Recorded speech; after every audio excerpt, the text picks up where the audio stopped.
So hello everyone, most welcome करता हूं केवाटी class के इस चैनल पे। आज एक शानदार और बात करेंगे। जो भी विद्यार्थी यूपी पॉलिटेक्निक 2027 के अंदर एग्जाम देने जा रहे हैं, उनको आज से एक बेहतर स्ट्रेटेजी के साथ कैसे आपको तैयारी करनी है, फॉर्म कब आएंगे, जैसी तमाम चीज़ों के बारे में आज तुम्हें A to Z जानकारी दूंगा। यूपी पॉलिटेक्निक के बारे में हर एक बात आपके लिए इंपॉर्टेंट होगी। जो विद्यार्थी के मन में कोई भी काम करने से पहले कुछ ना कुछ क्वेश्चन बनता है भाई। आप कोई भी काम करने जाओगे तो सोचो कि भाई ये काम कैसा है, अच्छा है, बेकार है, या फिर करने का क्या फायदा है। इन चीज़ों के बारे में आपके अंदर जानकारी होनी चाहिए भी, और एक जिज्ञासा भी होनी चाहिए कि मुझे भाई जो काम करने जा रहा हूँ वो कैसा है, फ्यूचर में क्या उससे फायदा मिलेगा या फिर मुझे घाटा मिलेगा, कोई फायदा नहीं मिलेगा। चलिए हम बात करते हैं शानदार पॉलिटेक्निक एग्जाम के बारे में। मैं बता दूं भाई, बहुत अच्छा एग्जाम है, ठीक है। इस एग्जाम के बारे में अगर हम बात करें, जो भी विद्यार्थी इस एग्जाम को क्लियर करते हैं उनका एक शानदार करियर बनता है। यूपी पॉलिटेक्निक के अंदर आप करने के बाद जूनियर इंजीनियर बनते हो, और इसके साथ साथ क्या है, कई सरकारी जॉब इसके अंदर मिल जाती है बहुत ही आराम से, ठीक है, बहुत ज़्यादा आराम से। पॉलिटेक्निक करने के बाद रेलवे हो गया या फिर क्या हो गया, इलेक्ट्रिक हो गया, जैसी तमाम ब्रांचों के अंदर सरकारी जॉब मिलने की बहुत सारी उम्मीदें होती हैं। आइए बात करते हैं क्या क्या इसके अंदर आपको बेनिफिट मिलने वाला है। अगर मैं एलिजिबिलिटी क्राइटेरिया देखूं कि योग्यता और आयु क्या होनी चाहिए, अगर एक विद्यार्थी पॉलिटेक्निक एग्जाम देना चाहता है उसके पास क्या क्राइटेरिया होनी चाहिए, ठीक है। मतलब क्या क्राइटेरिया होने की मतलब क्या हुआ, अगर मैं बात करूं उसकी शैक्षणिक योग्यता क्या होनी चाहिए भाई, किसी मान्यता प्राप्त बोर्ड से 10वीं यानी हाई स्कूल की परीक्षा पास होनी चाहिए। अगर कोई विद्यार्थी पॉलिटेक्निक एग्जाम देने जा रहा है, कम से कम उसे क्या है, 10th पास होना चाहिए किसी भी बोर्ड से, ठीक है, चाहे यूपी बोर्ड हो, सीबीएसई बोर्ड हो, आईसीएसई बोर्ड हो, कोई भी बोर्ड हो, ठीक है, कोई स्टेट का बोर्ड हो, वह कम से कम क्या होना चाहिए, 10वीं पास होना चाहिए। अगली बात क्या भाई, न्यूनतम 10वीं में कम से कम 35% अंक होना अनिवार्य है।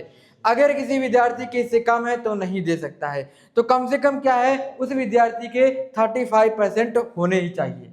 अगली बात क्या है, अगर मैं एज की भाई बात करूं, ठीक है, एज कितनी होनी चाहिए, तो उसकी एज की अगर बात की जाए तो 1 जुलाई 2027 तक आपकी उम्र कम से कम 14 वर्ष होनी चाहिए। अधिकतम उम्र की कोई सीमा नहीं है, ठीक है, अधिकतम उम्र की क्या है, कोई सीमा नहीं है, लेकिन कम से कम आपकी क्या है, 14 वर्ष होनी चाहिए।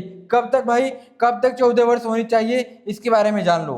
1 जुलाई 2027 तक, ठीक है, 1 जुलाई 2027 तक आपकी कम से कम एज कितनी होनी चाहिए, 14 ईयर्स होनी चाहिए, ठीक है, 14 वर्ष यानी ईयर, जो भी समझो आप, ठीक है, इतनी आपकी एज हो जानी चाहिए। अगली बात क्या है, मूल निवास आरक्षण के लिए, अगर आप आरक्षण लेना चाहते हो तो आप अगर मूल निवासी हो तो क्या होना चाहिए, राज्य कोटा का लाभ लेने के लिए समस्त के लिए उत्तर प्रदेश का निवास प्रमाण पत्र जरूरी है। अगर आप यूपी पॉलिटेक्निक देने जा रहे हो, यहाँ के मूल निवासी हो, आपको उत्तर प्रदेश पॉलिटेक्निक का कोटे का फायदा लेना है, तो आपके पास यहाँ का मूल निवास प्रमाण पत्र होना चाहिए। अगर नहीं है तो आप बनवा के रख लो भाई, ठीक है, आप बनवा करके रख लो, आपको आगे फायदा मिलेगा। तो मैंने बात की आपकी शैक्षणिक योग्यता की कितनी होनी चाहिए, एजुकेशन क्वालिफिकेशन कितनी होनी चाहिए, मिनिमम मार्क कितने होने चाहिए, एज लिमिट क्या है, ठीक है, एज लिमिट क्या है, डोमिसाइल एरिया क्राइटेरिया क्या है, सब चीज़ों के बारे में मैंने A to Z बात की है, ठीक है। क्या है, 10th पास होनी चाहिए किसी भी बोर्ड से आप हो, 35 मार्क होनी चाहिए आपके 10th क्लास के अंदर, मिनिमम एज आपकी 14 ईयर्स होनी चाहिए, 1 जुलाई 2027 तक क्या होनी चाहिए, आपकी 14 ईयर कम से कम एज होनी चाहिए, ठीक है। अच्छा, हमने क्या बात की यहाँ पर भाई, योग्यता और आयु के बारे में, एलिजिबिलिटी क्राइटेरिया के बारे में बात की। आइए आगे बात करते हैं।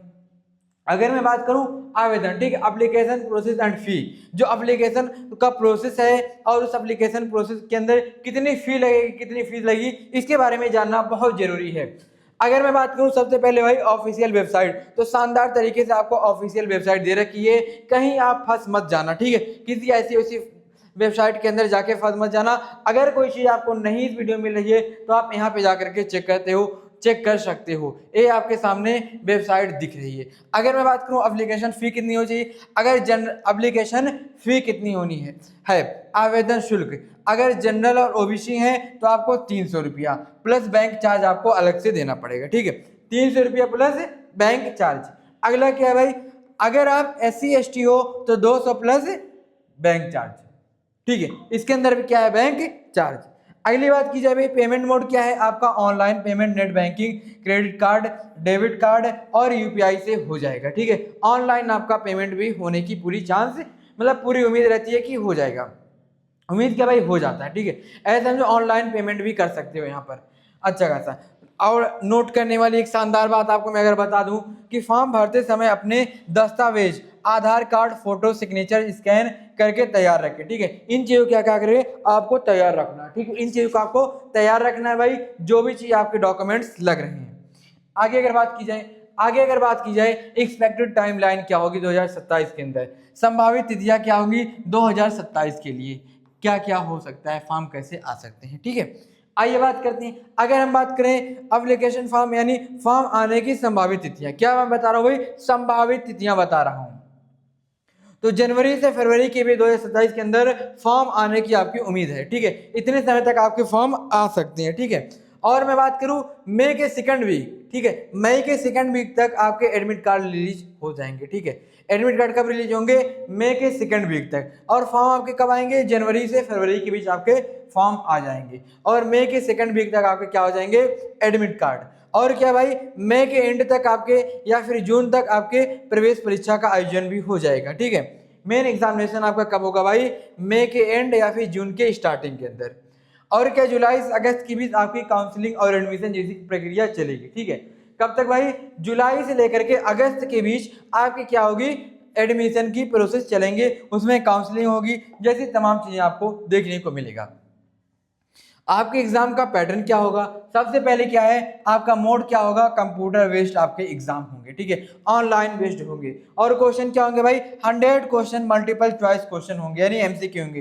टोटल कितने नंबर के भाई, 400 मार्क्स की, यानी वन क्वेश्चन कितने का होगा, 4 मार्क्स पर करेक्ट आंसर। ठीक है, और क्या negative marking, no negative marking, verify in 2027 notification. देखो नेगेटिव मार्किंग तो अभी हट गया है, लेकिन 2027 का जो नोटिफिकेशन आएगा उसके अकॉर्डिंग हम देखेंगे। ठीक है, अभी इस पे आप मत ध्यान दो, अभी आप पढ़ाई पे देखो, देखेंगे भाई 2027 के अंदर क्या नोटिफिकेशन आता है, कभी चेंज हो जाता है, कभी कुछ और हो जाता है, तो ये थोड़ा बदलता रहता है। ठीक है, इसके बारे में परेशान मत होना, अभी आप तैयारी में रखना। मैं बता दूं जो आपके नेगेटिव मार्किंग है इस पे अभी क्या करेंगे हम, इसके बारे में सर्च करके आपको बात करेंगे क्या हो सकता है, क्या नेगेटिव मार्किंग होगी इस बार या फिर नहीं होगी। अगला ड्यूरेशन क्या है आपका, 2 आवर्स 30 मिनट्स का आपका एग्जाम होगा, यानी 150 मिनट्स के आपके एग्जाम में टाइम मिलेगा। 150 मिनट के अंदर आपके पेपर को सॉल्व करने का पूरा टाइम है। आगे अगर बात की जाए भाई, ठीक है, मैं सब कुछ बता दूं, हिंदी में लिखा हुआ है, हिंदी मीडियम के विद्यार्थी हिंदी में भी देख लें। आगे बात की जाए सब्जेक्ट वेटेज क्या है, विषय और अंक। ठीक है, क्या मैथमेटिक्स भाई 50 क्वेश्चंस आपके 200 नंबर के क्या आते हैं, मैथमेटिक्स आते हैं। फिजिक्स कितने की आती है भाई, 25 क्वेश्चंस आते हैं, कितने नंबर के भाई, 100 नंबर के। ठीक है, केमिस्ट्री आपकी आती है, रसायन विज्ञान 25 क्वेश्चन 100 नंबर के, यानी टोटल कितने हो गए भाई, 400 मार्क। ठीक है, 400। अगली बात अगर की जाए भाई, अगली अगर बात की जाए 50% वेटेज क्या है, अकेले गणित का है। अच्छी रैंक के लिए गणित में सबसे जरूरी है। अब अगर आपको अच्छी वेटेज यानी अच्छे कॉलेज के अंदर जाना है तो आपको यहाँ मैथ पे क्या करना पड़ेगा, ज्यादा काम करने पड़ेगा। काम करने का फायदा मिलेगा भाई, आपको अच्छे से अच्छा मनपसंद आपका कॉलेज और मनपसंद आपकी क्या हो जाएगी, ब्रांच मिल जाएगी। अच्छा आगे बात की जाए, आपके कुछ क्या है टॉप गवर्नमेंट कॉलेजेस हैं। ठीक है, कुछ टॉप 5 यहाँ गवर्नमेंट कॉलेज को लेकर के मैं आया हूँ। ठीक है, जैसे क्या गवर्नमेंट पॉलिटेक्निक लखनऊ रैंक 1 है भाई, government polytechnic Kanpur, G B Pant polytechnic Lucknow, ऐसे government polytechnic Ghaziabad, government polytechnic Gorakhpur. ठीक है, और अदर बेहतरीन क्या दिए हुए हैं, जगह यानी पैलेस दिए हुए हैं। ठीक है, यहाँ की बेहतरीन पॉलिटेक्निक कॉलेजें हैं। आइए आगे बात करते हैं भाई, कौन कौन सी ब्रांचेस हैं, कैसा प्लेसमेंट है आपको, civil engineering, mechanical, electrical engineer, computer engineer, electronics engineer, सब कुछ दे रखा है भाई, यहाँ देख सकते हो कैसे क्या है। ठीक है, कौन कौन सी कंपनियां आपको ले सकती हैं इसके अंदर, और एक कंपनियां शानदार तरीके से आपको पैकेज भी देती हैं, और हर साल इसमें बच्चे जा करके अपना बेहतरीन करियर बना सकते हैं। और ऐसे नहीं पॉलिटेक्निक करने के बाद आप जॉब ही करो, नौकरी ही करो, अगर आपके अंदर थोड़ा और एनर्जी है तो आप अपना भी कुछ कंपनी यानी बिजनेस खोल सकते हो। ठीक है, अपना भी छोटा मोटा बिजनेस खोल करके आप आगे बढ़ सकते हो। ठीक है, पॉलिटेक्निक करने का मतलब ये नहीं है कि बस आप नौकरी ही करो। ठीक है, बस आप नौकरी करो, अपना बिजनेस भी आप चालू कर सकते हो, अपना बिजनेस भी स्टार्ट आप कर सकते हो, क्योंकि आपको उसके बारे में अच्छा खासा एक्सपीरियंस है, आपने फील्ड पे उतर करके काम किया उस चीज़ पर, क्या है, अपने फील्ड में उतर करके उस पर काम किया है और हर एक तरीके से काम किया है, उसका प्रैक्टिकल किया है, उसकी थ्योरी को आपने सीखा है, तो आपके पास बहुत तगड़ी नॉलेज है इसके बारे में। जो भी आप जिस भी एरिया, जिस भी टाइप की, जिस भी ब्रांच से आप कर रहे हैं, ठीक है, जो भी कोर्स के अंदर आप पॉलिटेक्निक कर रहे हैं, अगर आपके अंदर वो शानदार ताकत है, वो शानदार आपके अंदर एनर्जी है, तो आप अपना बिजनेस कर सकते हो। आइए आगे बात करते हैं। और बहुत सारे विद्यार्थी हैं जो अपना क्या है, अपना बिजनेस चलाते हैं, ठीक है, पॉलिटेक्निक करने के बाद अपना शानदार बिजनेस खोलते हैं, धीरे धीरे करके अपना आगे बढ़ते हैं, ठीक है। अच्छा, आगे बात की जाए सेफ स्कोर 2027 के अंदर, ठीक है, एक सेफ स्कोर क्या टारगेट भाई, आउट ऑफ 400 के अंदर अगर टॉप 5 कॉलेज के अंदर आपको जाना है तो 230 से लेकर के 260 तक भाई, 230 से लेकर के 260 के बीच आपको क्या है, टॉप 5 कॉलेज आपको मिलेंगे, ठीक है, टॉप 5। अगर आप गुड गवर्नमेंट कॉलेज चाहते हैं, अन्य अच्छे सरकारी भी कॉलेज चाहते हैं, तो 170 से लेकर के कितना भाई, 200 नंबर तक, ठीक है। अगर इतने मार्क आपके हैं, अगर इतने आपके मार्क हैं, कितने भाई, 200 लेके 170 से लेकर के 200, तो यहाँ भी आपको क्या है, गवर्नमेंट अच्छे कॉलेज आपको मिल जाएंगे, ठीक है, कि गवर्नमेंट के अच्छे कॉलेजेस मिल जाएंगे। अगर कोई भी आपको चाहिए, ठीक है, अगर आपको एनी गवर्नमेंट सीट, आपका मन है भाई कुछ भी मिल जाए, ठीक है, कोई भी गवर्नमेंट, बस क्या है, एक हमें गवर्नमेंट सीट मिल ही जाए, ठीक, क्या है, एक गवर्नमेंट सीट मिल जाए, अगर बस आपको चाहिए कि हाँ कोई भी मिल जाए, ठीक है, उससे मतलब नहीं है, सिर्फ कोई भी गवर्नमेंट सीट मिल ही जाए, तो आपका टारगेट क्या होना चाहिए, 130 से लेकर के 150 के बीच, ठीक है, हाँ 130 से लेकर 150 अंक तक अगर आप आते हैं तो आपको कोई भी गवर्नमेंट कॉलेज आपको यहाँ देखने को मिल जाएगा। मनपसंद ब्रांच के लिए ज़्यादा अंक का लक्ष्य रखें, ठीक है। अच्छा, आगे बात करें भाई, आगे अगर बात करें भाई, काउंसलिंग की प्रक्रिया क्या है, रजिस्ट्रेशन भाई, देखो सबसे पहले रजिस्ट्रेशन करें और अपनी पसंद के कॉलेज को ब्रांच चुनें, ठीक है। सबसे पहले क्या करना है, आपको रजिस्ट्रेशन करना है केयरफुली, और फिर आपको क्या करना है, आपकी मनपसंद ब्रांच और कॉलेज को चुनना है। फिर देखो क्या है, पक्की सीट करने के लिए आप फ्रीज करें या बेहतर कॉलेज के लिए आप फ्लोट करें, आपको दो ऑप्शन मिलेगा, एक फ्रीज मिलेगा, एक फ्लोट मिलेगा। अगर आपको जो ब्रांच मिल रही है, जो कॉलेज आपको मिल रहा है पसंद है, तो उसे फ्रीज करें, ठीक है, हाँ मुझे पसंद है, ठीक है, उसे फ्रीज कर दें। लेकिन जो कॉलेज आपको नहीं पसंद है, जो ब्रांच आपको नहीं पसंद है, आप फ्लोट करें आगे के लिए, ठीक है। तो आपको यहाँ दो ऑप्शन देखने को मिलेगा। क्या है भाई, आपके वेरिफिकेशन डॉक्यूमेंट्स की असली, जो भी असली आपके डॉक्यूमेंट्स हैं उनको अच्छी तरीके से क्या होगी, उनकी जांच होगी, ठीक है। अच्छा, आगे बात करें भाई, आगे अगर बात करें भाई, अगर मैं बात करूं डॉक्यूमेंट्स की क्या जरूरत, कौन कौन से लगेंगे, तो 10th pass marksheet and certificate, यानी 10वीं पास का आपका मार्कशीट और प्रमाण पत्र लगेगा। डोमिसाइल क्राइटेरिया यानी निवास प्रमाण पत्र, ठीक है, डोमिसाइल सर्टिफिकेट यानी निवास प्रमाण पत्र फॉर यूपी स्टेट कोटा, ठीक है। अगर यूपी स्टेट का कोटा आपको चाहिए तो आपके पास निवास प्रमाण पत्र होना चाहिए। और क्या है भाई, कास्ट सर्टिफिकेट यानी जात और आय प्रमाण पत्र भी होने चाहिए। और क्या भाई, एडमिट कार्ड आपके पास होनी चाहिए, रैंक कार्ड आपके पास होनी चाहिए, टीसी आपके पास होनी चाहिए, मेडिकल सर्टिफिकेट होनी चाहिए, आधार कार्ड और फोटो होने चाहिए।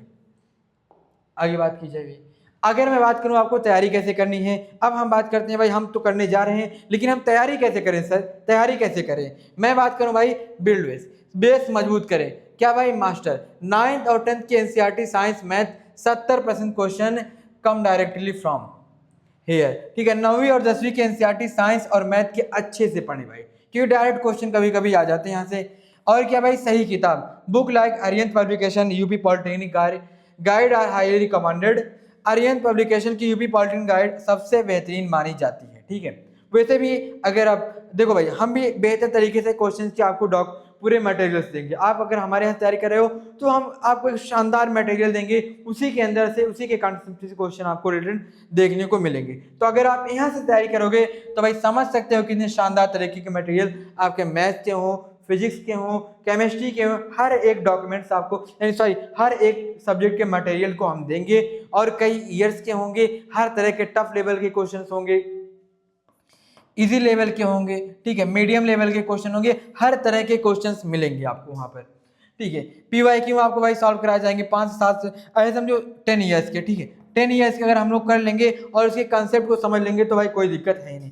डेली रूटीन भाई 1.5 घंटे पॉलिटेक्निक, ठीक है, हर तरह की पॉलिटेक्निक के बारे में हालांकि हम आगे बात करेंगे, ठीक है। नेक्स्ट वीडियो के अंदर एक शानदार वीडियो बनाएंगे, उसके बारे में बात करेंगे। तो भाई अभी से तुम्हें बेस्ट ऑफ लक, शुभकामनाएं। अब सर तैयारी कहाँ से करें, अब हमें पॉलिटेक्निक की तैयारी करनी है क्योंकि हमें टॉप 5 कॉलेज के अंदर जाने हैं। हमारा एम है कि हमारा कितना भाई 200 से लेकर के, ठीक है, समझो 250 से लेकर के 300 या फिर 350 या फिर 350, ऐसे समझो कि 300 से लेकर के 350 का एम हमारा है। ठीक है, इतना एम है, हम मनचाहा हमें यूपी पॉलिटेक्निक के लोग क्या करेंगे, बुलाएंगे। ठीक है, बुलाएंगे भाई हमारे यहाँ के एडमिशन ले लो जब इतने नंबर आएंगे। लेकिन इतने नंबर लाने के लिए हमें क्या है, आज ही से तैयारी करनी पड़ेगी। आज से अगर हम तैयारी करेंगे तो हर एक क्वेश्चन करेंगे, हर एक तरीके के क्वेश्चन करेंगे। ठीक है, हम इजी लेवल के भी क्वेश्चन कर लेंगे, टफ लेवल की भी क्वेश्चन कर लेंगे और मीडियम लेवल की भी क्वेश्चन कर लेंगे।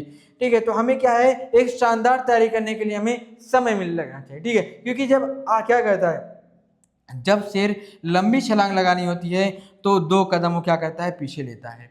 मेरे यहाँ कहने का मतलब है कि आपको एक लंबी छलांग लगानी है, एक शानदार कॉलेज लेना है, तो अभी से अगर आप तैयारी करना शुरू करोगे तभी जाकर के आपको मिलेगा। तो अभी से आप अपनी इस शानदार तैयारी को शुरुआत करें भाई, ताकि हमें कोई दिक्कत ना हो, लास्ट में हमें कोई दिक्कत ना हो। ऐसा नहीं कि हम जो 2 मंथ बचेंगे, जब 2 मंथ बचेंगे तब हम तैयारी करेंगे। तो 2 मंथ में आप क्या पढ़ लोगे भाई, आपको साइंस भी पढ़ना है, मैथ भी पढ़ना है, केमिस्ट्री भी पढ़ना है, ठीक है, फिजिक्स भी पढ़नी है, हर एक सब्जेक्ट तो पढ़ना है और अच्छे से पढ़ना है। आपको अच्छे से करियर बनाना है। आपके पास नॉलेज है तो आप कई और गवर्नमेंट जॉब को भी दे सकते हो। ऐसा नहीं है कि इसके बाद भी कई वो गवर्नमेंट जॉब को एग्जाम देना पड़े। अगर अभी से आप तैयारी करोगे बढ़िया, तो आगे चल करके क्या होगा, आपको दिक्कत नहीं आएगी। तो शानदार तरीके से अगर आप तैयारी करना चाहते हो तो हमारा एक KYT क्लास का ऐप है जो प्ले स्टोर के अंदर आपको मिल जाएगा। उसके अंदर हमारे कोर्स स्टार्ट हो गए हैं, शानदार तरीके से आप तैयारी अपनी कर सकते हो। फिर दोबारा हम किसी और वीडियो में मिलेंगे, तब तक के लिए भाई धन्यवाद।